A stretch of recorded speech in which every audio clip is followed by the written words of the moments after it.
Mientras me tomo el primer café, te voy a destapar las mentiras de la supuesta mejor liga del mundo. Durante años nos han repetido como un mantra que la Premier League es la mejor liga del mundo, que los mejores jugadores están allí, que los mejores entrenadores están allí, que el ritmo, la intensidad y el dinero han convertido a Inglaterra en el epicentro del fútbol mundial. Pero cada año hay una competición que desmiente todo esto, y su nombre es la UEFA Champions League. Con la reciente jornada de ida de octavos de final, se han puesto de manifiesto muchas cosas que hay gente que piensa pero pocos llegan a decir.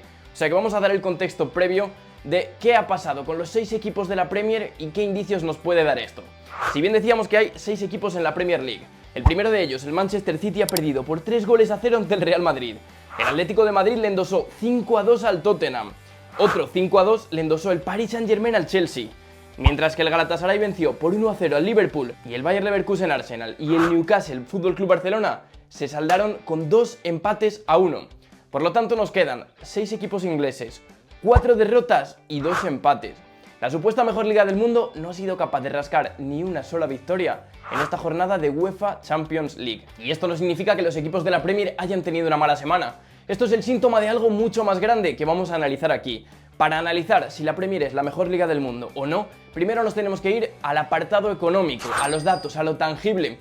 Y este bloque es bastante denso, pero vamos a tratar de desgranarlo en 4 puntos. El primero de ellos, los derechos televisivos desorbitados. Este es el principal motor económico de la Premier League. El último contrato doméstico de televisión, que va desde el 2025 hasta el 2029, vale casi 7.000 millones de libras, lo que equivale aproximadamente a 1,67 mil millones de libras por temporada, solo en el Reino Unido. Pero lo realmente brutal es el mercado internacional, los derechos televisivos fuera de Inglaterra, que esto supone más de 2.000 millones de libras, es decir, más dinero fuera que dentro. Y sobre todo quedaros con este dato que os he dado de cuánto dinero se mueve en los derechos televisivos fuera de Inglaterra. Porque, por ejemplo, un club medio de la Premier puede recibir entre 150 y 170 millones de libras al año solo por la televisión, que es más de lo que ingresan muchos grandes clubes de otras ligas. Este es un punto importante, pero no el único. Ahora vamos con la gran inversión extranjera que hay en la Premier League, que es algo que todos sabemos, pero que cuando lo bajas a tierra es más grande de lo que todos pensamos. Hay ejemplos conocidos, como por ejemplo el Manchester City, el Newcastle, el Chelsea, el Arsenal o el Liverpool. Esto provoca 2 cosas: la entrada constante de capital y la capacidad para asumir pérdidas mientras el club está creciendo, algo importantísimo en muchas otras ligas que no se da. De hecho, hay categorías del fútbol español que son deficitarias y por eso tantos equipos desaparecen, tantos equipos acaban bajando al pozo de categorías totalmente irrelevantes. Ahora vamos con el tercer punto, que son los clubes estado, y esto es algo del fútbol moderno. Y es que hay clubes que están financiados por estados soberanos. Tenemos, por ejemplo, el claro ejemplo del Manchester City, vinculado al gobierno de Abu Dhabi, o el del Newcastle, que está financiado por el Fondo Soberano de Arabia Saudí, que este fondo soberano tiene el control de más de 700.000 millones de dólares, lo cual convierte al Newcastle en uno de los clubes potencialmente más ricos de todo el panorama del fútbol mundial. Y el cuarto punto, y con esto ya cerramos el bloque económico, son los multimillonarios en masa. ¿Y qué quiero decir con esto de multimillonarios en masa? Pues bien, que la riqueza está distribuida por toda la liga. En otras ligas hay 2 o 3 grandes. En la Premier hay 10 o 12 clubes con propietarios multimillonarios. Se me vienen a la cabeza el Aston Villa, el Brighton, el Fulham, y esto genera algo completamente único: que incluso clubes de media tabla de Inglaterra se puedan permitir gastar 100 o 200 millones de dólares sin despeinarse, cosa que solo pueden hacer los gigantes del panorama europeo en otros casos. Ahora bien, y retrotrayéndome a lo primero que hablamos de todo, a la Champions League. Si bien la Premier League es la liga más rica de todo el mundo, yo creo que eso es algo innegable, es un dato y hay que darlo. En la Champions pasa otra cosa. Cuando se acercan las rondas KO, cuando se acerca el final de la competición, cuando todos empezamos a hacer nuestras cábalas y a pensar en el posible campeón, la respuesta que nos da la propia competición es otra. Los nombres que se nos vienen a la cabeza son el Real Madrid, aunque esté en horas bajas, como es el caso, el Fútbol Club Barcelona, que en las últimas décadas siempre ha estado ahí, el Bayern de Múnich, que es una completa apisonadora, y los clubes de la Premier poco a poco se van diluyendo. No todos, y hemos tenido ejemplos de grandes clubes de la Premier en los últimos años, pero la realidad es esa. Y la realidad es esa porque en otros lugares de Europa existe una cultura competitiva, existe una tradición y existe una historia, y estos factores no se compran con dinero y son también de peso y de relevancia de cara a la consecución de un gran título como es la UEFA Champions League. Como tercer argumento para dilucidar si es tan buena la Premier o si en realidad no lo es tanto, tenemos que la Premier es la liga más espectacular de todo el mundo. Eso lo hemos escuchado, yo creo, por activa y por pasiva, a periodistas, a aficionados, a tu colega cuando quedas con él a tomarte una cerveza. Entonces, ¿es la Premier la liga más espectacular?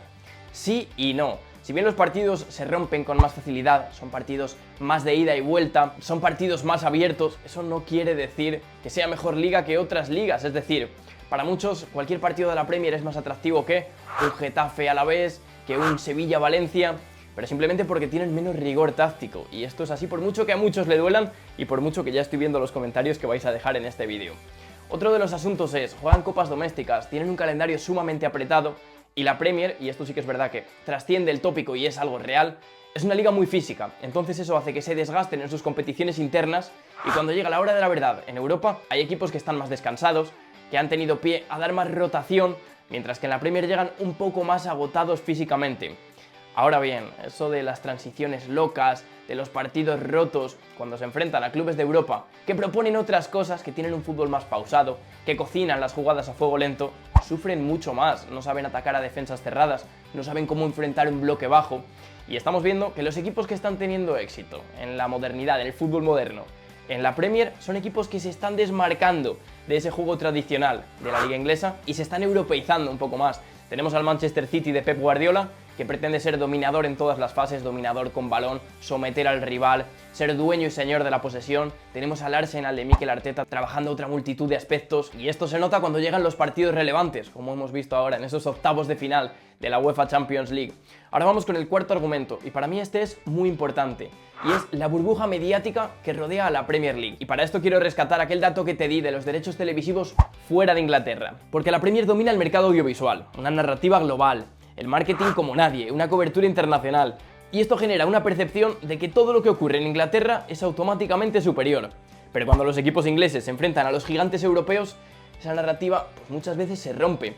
Tenemos la excepción que confirma la regla, es decir, el simple hecho de que haya 6 equipos de Premier en los octavos de final de la Champions ya nos dice que es una de las grandes ligas del mundo, si no la mejor. Tenemos proyectos hiperdominantes, como por ejemplo se me viene a la cabeza el Manchester City de Pep Guardiola, que es uno de los grandes proyectos del fútbol mundial en los últimos años.